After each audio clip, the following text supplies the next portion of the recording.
Que quand on voit ce que doit faire l'association, là, on se rend compte qu'une famille ne peut pas y arriver tout seul. Mais non, c'est impossible.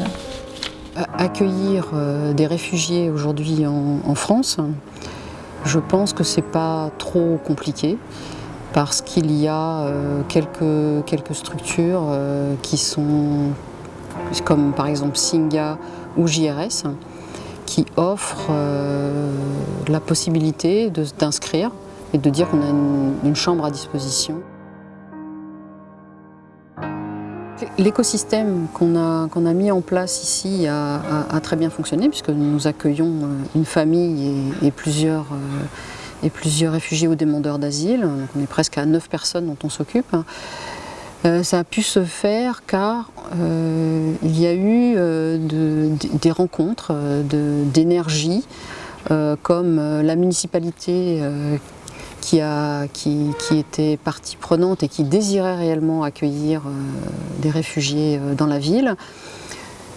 À ceci s'est ajouté un ensemble d'habitants de la ville très motivés et très aussi impliqués par l'actualité et souhaitant agir et réagir face à cet afflux migratoire.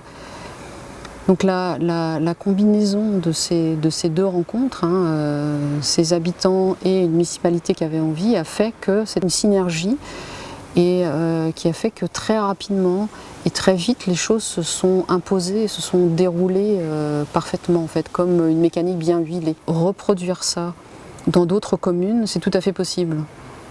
Le schéma il est assez simple.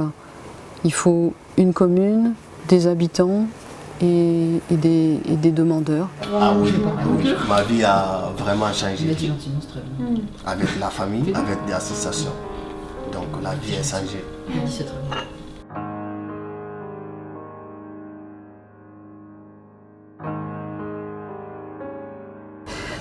Je pense que l'intégration et l'accueil des réfugiés doit se faire au niveau des communes, du département, de l'État, de la France.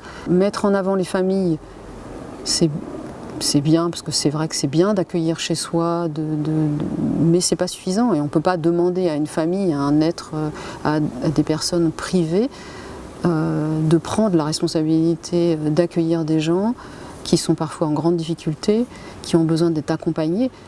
C'est trop lourd.